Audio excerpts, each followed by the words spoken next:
Welcome to Pete and Hannah's Watch List. I'm your host, Pete Mitchell. I'm here with my great co-host, Hannah. Hello, people. Hannah, we're here today for What's Next, the show where we help you figure out what to watch next. On today's program, we're going to review the movie Fuck 'Em All. Hilarious. And we're also going to take a look at Epic, which is Elvis Presley in concert. And we're going to do a little bit of We Interrupt Regular Programming and recap the season finale of A Night of the Seven Kingdoms. That's true. Great week on the channel, Hannah. This week we've got Dances with Wolves in the AFI Redux. Movie news. We're going to do all the great movie news, including BAFTA. Some awards got won and done. We'll cover that in movie news. We'll also cover the last two Best Picture nominees. Yeah. And that'll be Hamnet and Sentiment of Value. And then on the Thursday show, we are going to do ranking in our show, The Countdown, the top 5 Best Picture winners of all time. Top 5 of both of us. So that should be fun. And then that leads us into next week where we will be naming our best, our Oscar winners. Yeah. So that'll be a huge week next week, gearing up for the Oscars. That's true. Yes. How exciting. It is exciting. It's an exciting time of year, Hannah. And we get some good movies in cinemas this week. We get Testament of Anne Lee.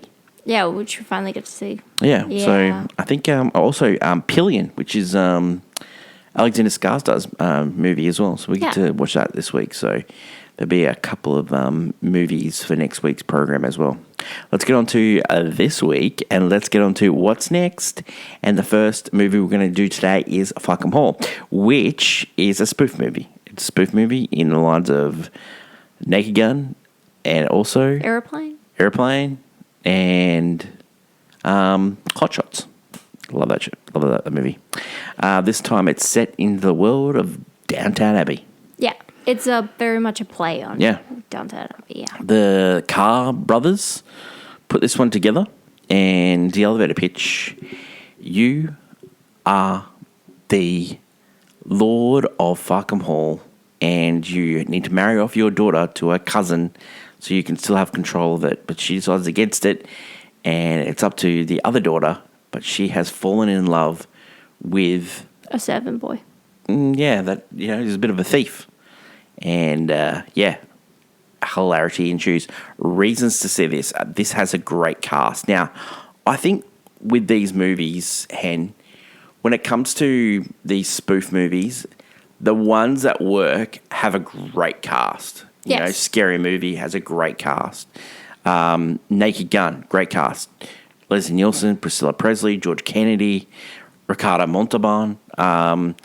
The Hot Shots movies, Charlie Sheen, the actual Richard Crenna from the movie that they're spoofing, like just little tidbits like that. And so this one has a banger cast. It has Damian Lewis, which we've seen him from Homeland, also Billions. Just a knockout, drag him out cast. Thompson McKenzie, I think it is, from one of your favorite movies, Last Night in Soho. Yes. She's very funny. I didn't know she was funny. She was really good in this. I mean, with these types of movies, their humor it's very much like, they're saying the most absurd things but taking it all quite seriously. Yep. And everyone in this movie is, of course, doing it so well. Yeah. And the whole Downton Abbey thing, it's so funny because there's a lot of drama that comes in, the rich owners owning land and they would, be having secret affairs and there'd be missing children and all this random stuff. And they were just having fun with it. And it works really well in the context of this film. Okay, so Ben Radcliffe, who did Masters of the Air, he plays sort of the love interest for Thompson McKenzie. Catherine Waterston, she was great in the Harry Potter spin-off movies, Knights of... no, you mean... Not Knights. Why did I say Knights? You mean Fantastic Beasts and Where to Find Them? Yes. And so Thomasin McKenzie, who was in Last Night in Soho, she plays Rose, and there's like a narrator in this, and who turns out to be Rose. Guess who plays that bit? Who's that bit? Haley Mills, who was the original Parent Trap. Oh, there you The go. original Parent Trap. Yeah, that's good. Tom Felton is in this movie. Yep, Tom Felton. Draco Malfoy? He's always funny. Like when he was in the Flash movie, he was funny in that as well. The show. Yeah, Yeah. yeah. I think he played like the bully for so long, and then he plays the nerd. Emma Laird, who plays Rose's sister Poppy. We last saw her in The Bone Temple. I just love this cast. It's just, It's cute. Yeah, it is a cute cast, and I think that really makes it. It's British television meets British movies. There's like tons of sight gags. There's tons of gags that if you've watched any Downtown Abbey sort of type thing. Also the mystery sort of thing like that, like Vera and Inspector Clouseau, all that stuff like that. What's that, Poirot?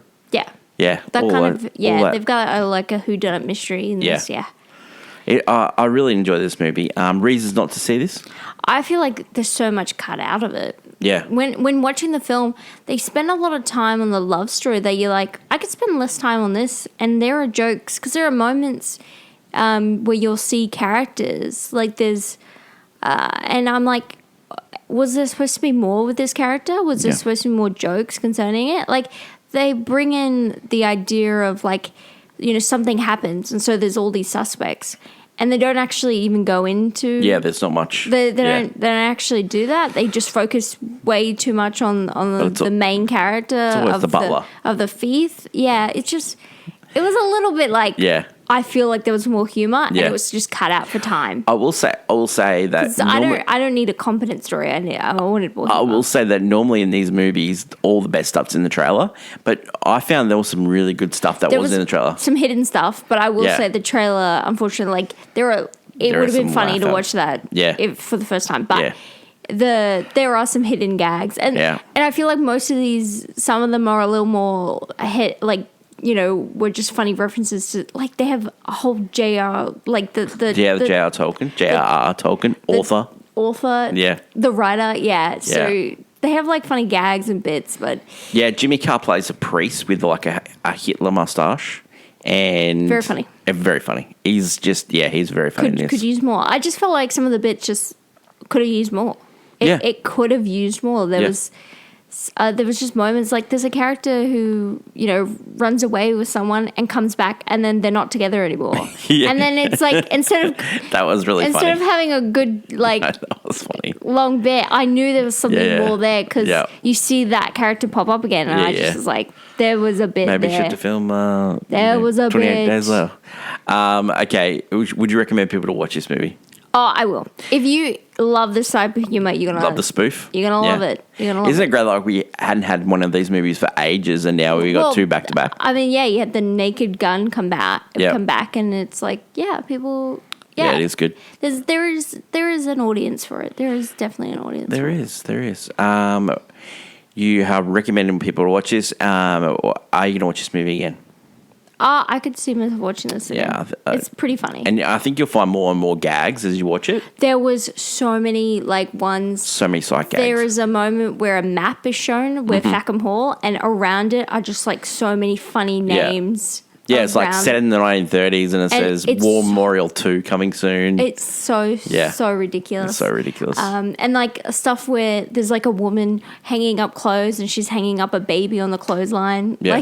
Like stuff like that. It's like, man, they could use more. Are you going to, what rating can you give this one? I just wish it was stronger. Like, I do wish it was stronger. I think it was just lacking in the humor, or the, I feel like it was just missing that drive. So I'm going to give it an iPlay to my phone.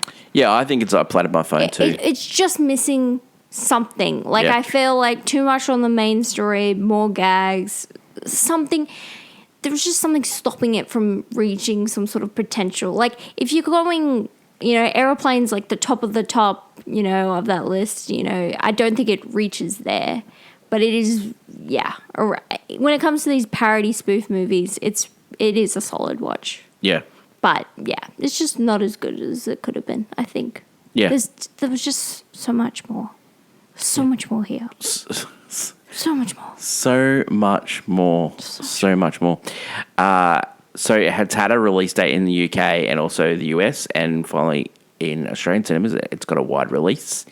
And we recommended people to watch. And I played on my phone. Fuck 'em All is in Australian cinemas now. Check your local listings. The next movie we're going to talk about is Epic, which is the Elvis Presley in concert. When Baz Luhrmann was making Elvis Presley movie, he found all this footage of his Las Vegas show.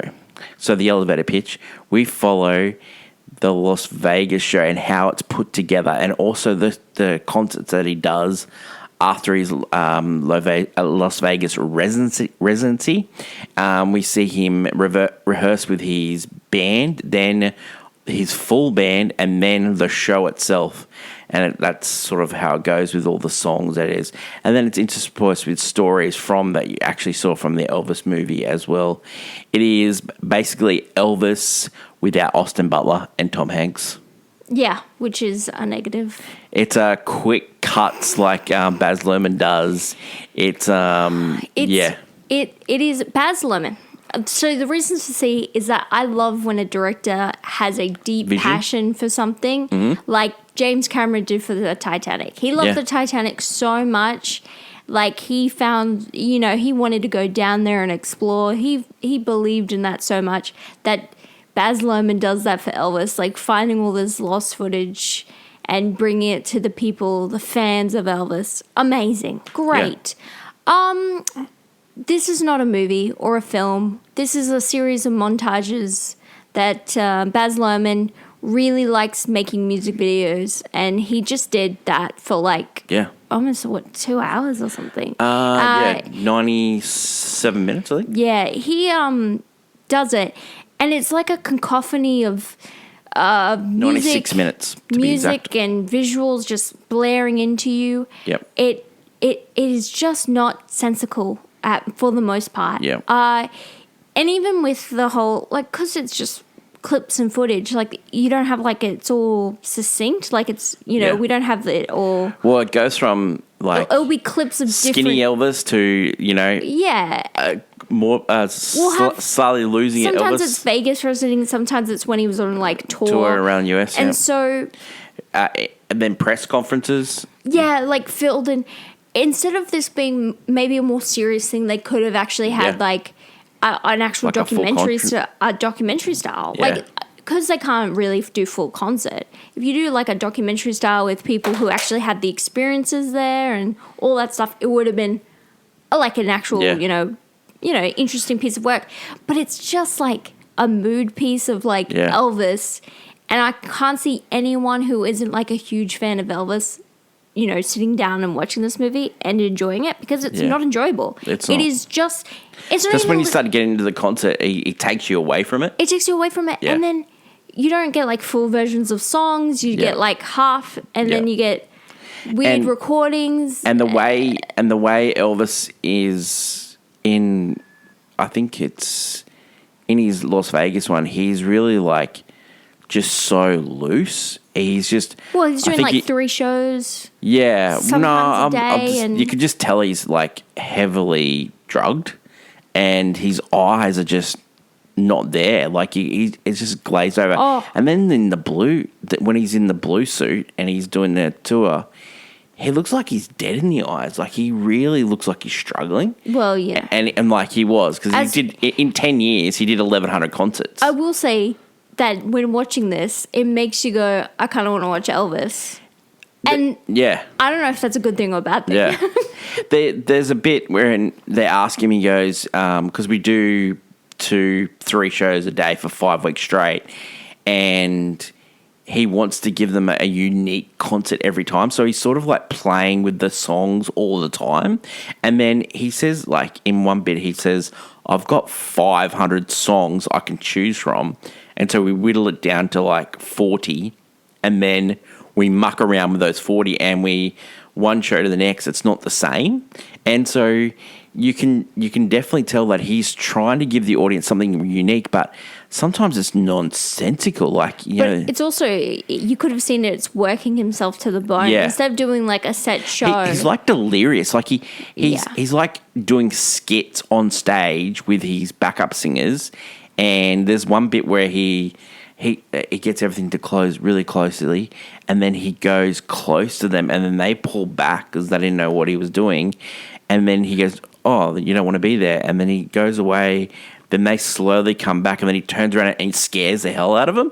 Like he's just like a child. Like or another one where he just like completely forgets like the ending of the song. Yeah. Oh yeah, I was supposed to jump in there. Well, there's recordings of Elvis songs where live in concert where he just halfway through them, it just starts laughing, and it's because he's forgotten where he's up to. And there's like, it's actually famous recordings, and he was like that because, one, he was drugs, but also he was a child. Like, he was a child at heart. Like he was just playing constantly on stage, but he did, like, he was a big showman. Like, people seemed to be really getting into it, but I don't know, maybe it was because of the cuts that Baz was doing. Oh. I just couldn't get, like... No, you can't. I couldn't get safe in my seat. Maybe that's what Baz was trying to say.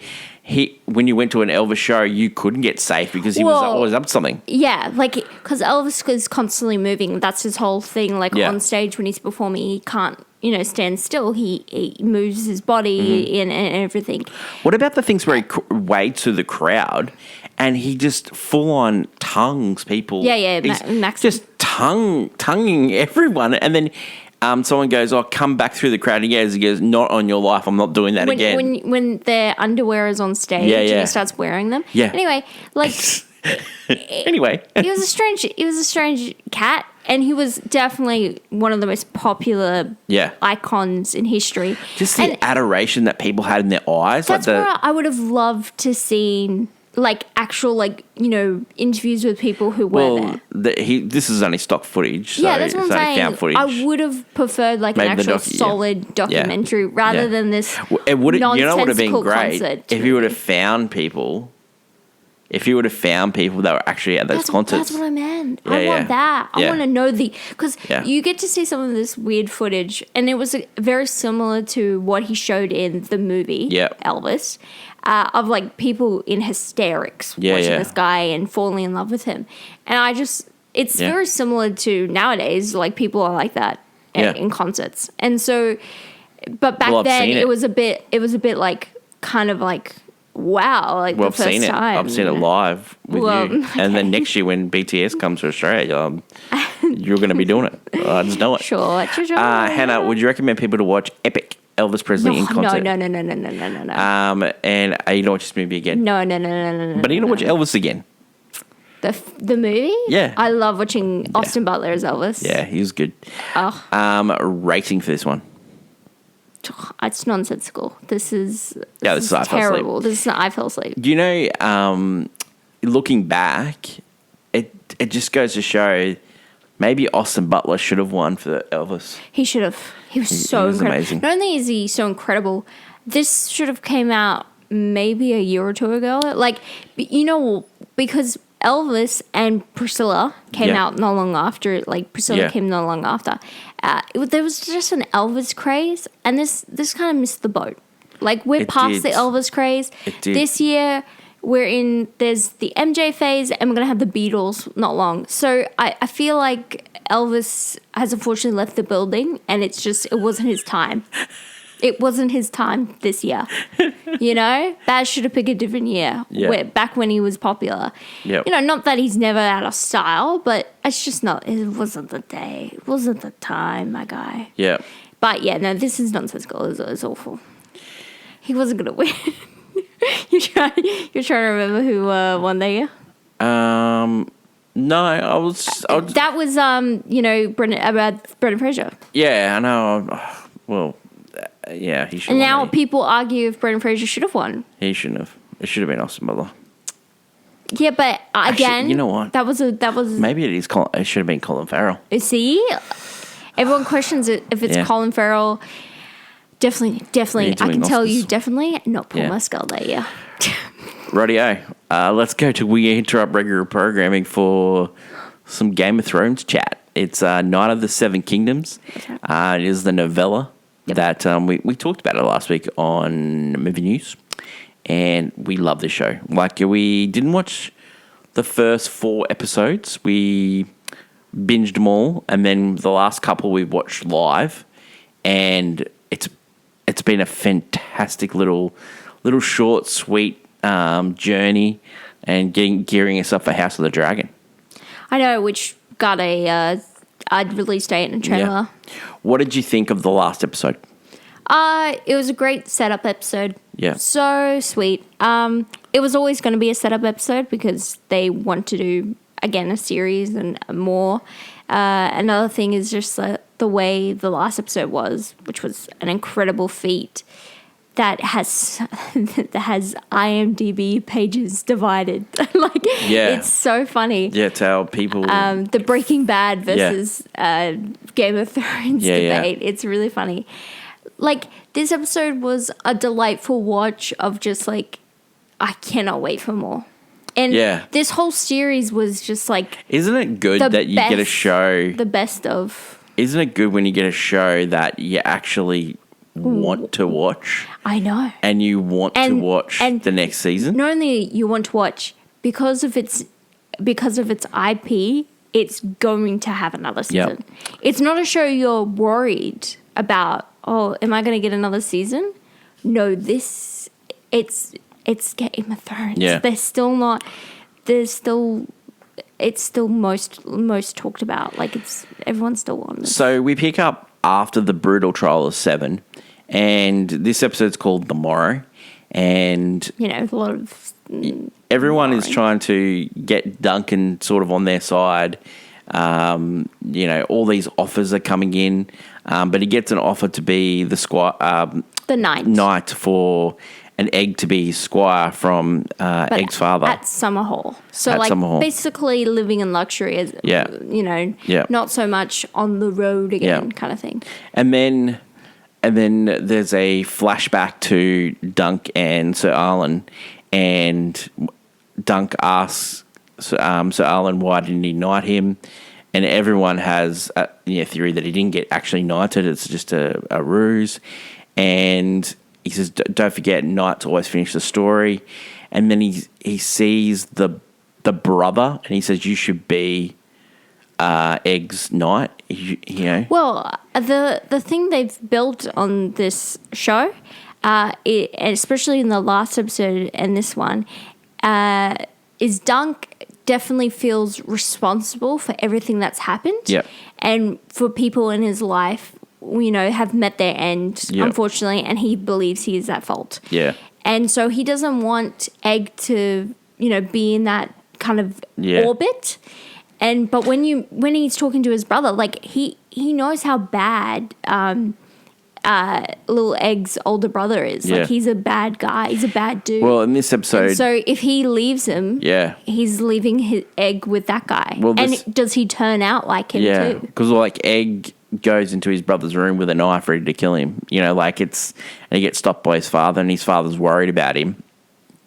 But when it comes down to it, all these shows have a meaning behind it, but it comes down to, are you either born with that evil in your heart, or is it nurtured? Are people born wicked, or do they have wickedness thrust upon them? 100%, Anna. 100%. No, but it's especially with the Targaryen legacy, it's always been the whole, like, there's the idea of when a Targaryen is born, they flip a coin. Yeah. Either are they mad or not? But it's supposed to be like, if Egg is not, in the orbit of his family, a bunch of crazies, would he actually grow to be a better person, a better prince, a better king, maybe? And that's, the really interesting tale of this story. And there's a great little twist at the end of this. We won't go into it because it's just spoiler alerts, but...